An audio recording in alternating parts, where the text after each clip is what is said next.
My name is Avery. I'm 33 years old, and my grandparents died 2 years ago in a plane crash coming home from their anniversary trip. 3 weeks after the funeral, a lawyer called me into his office alone and told me they'd left me their entire estate, a $40 million lake house and everything with it, entirely to me.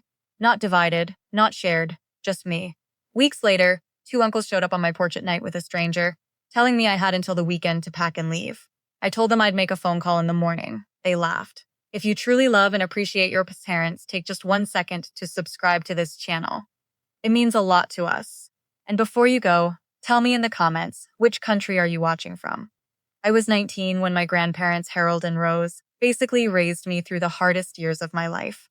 My parents' divorce had split our family right down the middle, and while everyone else was busy picking sides, my grandparents quietly drove 3 hours to my dorm, packed my laundry, took me out for waffles, and told me I always had a home with them. Not loud about their love, just steady, like the lake outside their house. Grandpa Harold had bought that lake house 40 years earlier, back when he was still building his business from nothing. He taught me to fish at 6 in the morning when the water was still glass. Grandma Rose made blueberry pancakes every Sunday and left the back door unlocked because she said a locked door was an insult to the people who loved you. That house was the one place in my life that never felt complicated. They died together on a small charter flight, mechanical failure, coming back from their anniversary trip. I found out through a call from my Uncle Raymond at 11:47 at night, and I still remember looking at the clock and thinking, this is the moment everything changes. I was right. The funeral had barely ended before my father's side of the family started talking numbers. My Uncle Raymond, my Aunt Claudette, my Uncle Derek, people I'd seen maybe twice in a decade, suddenly had strong opinions about what Grandpa Harold would have wanted. They whispered about the estate right at the reception like I wasn't standing there. 3 weeks later, the lawyer called me in, and I assumed it was just paperwork. Instead, he told me my grandparents had updated their will 18 months before they died, leaving the lake house and the majority of their estate, just over $40 million total, entirely to me. He also read me a private letter Grandpa Harold had left, written in his careful handwriting, saying he'd watched me for years and seen what the rest of the family never bothered to see, that I never asked them for anything, that I visited every month even when my own life was hard, that I'd sat with Grandma Rose through a health scare 2 years earlier without telling anyone, because she'd asked me not to worry the family. He wrote that a person who gives quietly, without keeping score, is the only kind of person worth trusting with something you built your whole life. I cried in that office for a long time. The moment the family found out, the warmth disappeared completely. Uncle Raymond called first, controlled and almost polite, insisting there had to be a misunderstanding. Aunt Claudette sent a long message about fairness and family unity. My father, who'd barely spoken to me since the divorce, called and told me, in that old childhood tone, that I needed to think carefully about what I was doing. I told every one of them the same thing. The will was clear. It was my grandfather's decision, and I had no intention of renegotiating what a dead man had already settled on his own terms. That was apparently the wrong answer. 3 weeks after I moved in, they showed up at night, and what I did next surprised even me. I was already living at the lake house when Raymond and Derek appeared on the front porch with a man I didn't recognize, arms crossed, telling me through the screen door they'd contacted their own lawyer and were contesting the will, and that until then, I had no right to even be inside. Derek used the word squatting. Raymond told me I had until the weekend to pack what was mine and get out. I didn't raise my voice. I didn't argue. I told them I'd make a phone call in the morning. They laughed. I closed the door, locked it, and sat at Grandpa Harold's kitchen table in the dark, listening to the lake, thinking through exactly who I was going to call. 3 years before my grandparents died, I'd met a lawyer named Nathaniel Cole at a property law seminar, the kind of attorney who never advertised, whose clients found him through word of mouth after surviving serious legal battles. He'd already reviewed the will quietly as a personal favor when I first inherited, and told me it was airtight.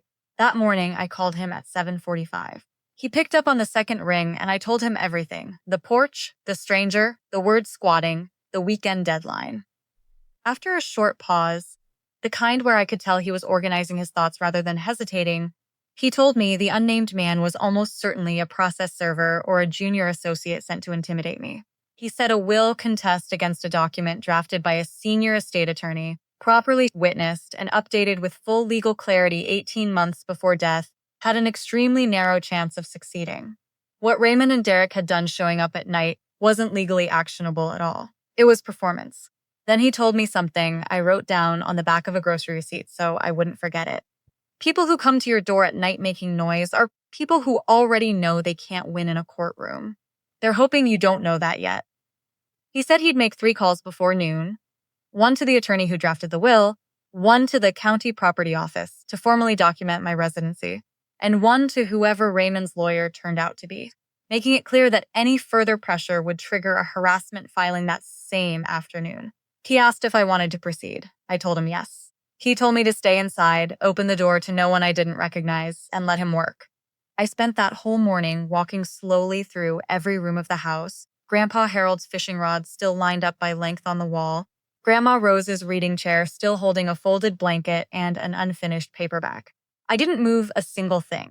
I just let it settle into me that this was real, that it was mine, and that no amount of noise on a porch could undo what 2 people who loved me completely had chosen to leave me.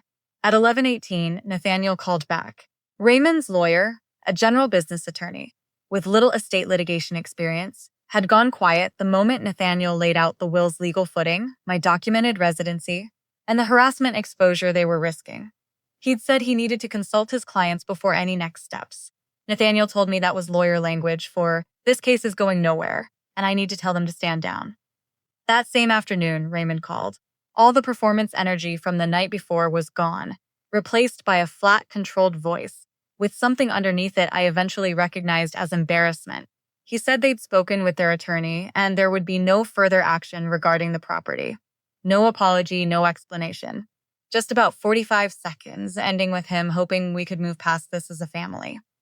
I told him I appreciated the call and ended it there. Derek never called at all. My Aunt Claudette messaged 2 weeks later saying she hoped I was doing well and that the lake house looked beautiful in the photos. I still live at the lake house. I work remotely now, from Grandpa Harold's old study overlooking the water. Some mornings I make blueberry pancakes and leave the back door unlocked, the way Grandma Rose always did, because some habits are worth keeping. The fishing rods are still on the wall. The blanket is still on the armrest. And the lake is exactly what it always was, calm, steady, and completely unbothered by people who make noise and then disappear.